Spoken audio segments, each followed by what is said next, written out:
Hello guys, good morning. Once again, this is Autoboyson. So nandito tayo sa workshop guys para may bago tayong idadiagnose, Chevrolet Captiva. So yung issue nito guys ay namamalya. So namamalya yung issue nito. So mag-umpisa lang tayo sa basic kung ano yung kailangan na i-check pagka namamalya. So unang-una, gaya pa rin yung sinabi ko, lilinisin yung MAP sensor or mass airflow sensor.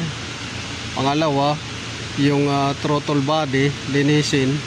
Pangatlo is yung manifold absolute pressure sensor, linis din. Pang-apat, i-check natin yung spark plug.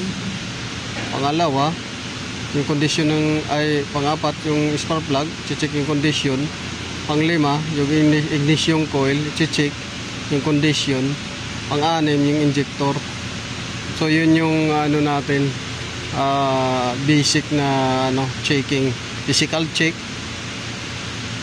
Tapos sasalangan natin ng computer kasi namamalya siya pero wala siyang check engine. Pero titingnan natin kung magkaroon ng load. Halimbawa, lalagyan mo ng load. For example, lalagyan mo ng aircon o kaya revolution mo. Titingnan natin kung magkaroon ng rough idle or pamamalya na parang nanginginig. So yun lang yung check natin. Lagi lang natin tandaan, mag-uumpisa tayo sa basic checking. Tapos pupunta tayo guys sa fuses. Tapos galaw-galawin natin yung mga harness sa mga connector ng ignition coil, connector ng injector, tapos connector ng mga manifold absolute pressure sensor, tsaka throttle body. Yan yung tapos yung manifold absolute pressure sensor, mass airflow sensor. Tapos lahat ng connector na related sa fuel system, galaw-galawin natin or bunutin, salpak, kasi minsan dyan lang magsisimula na parang lost communication siya na So yun lang yung ko guys, may bibigay na basic tips.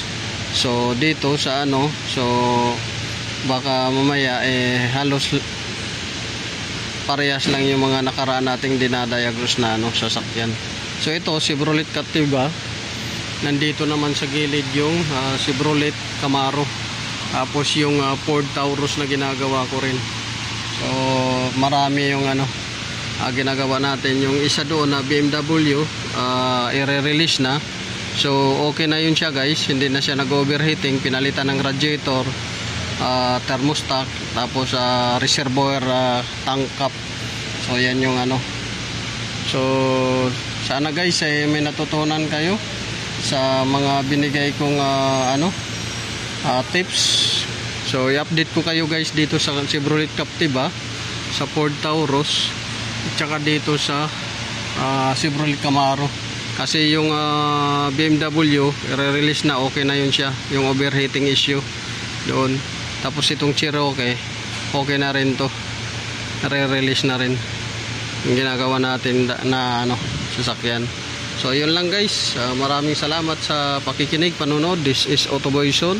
Mapapanood nyo rin ako guys sa Ubiq Works TV, sa FB page ko. So maraming salamat, good morning.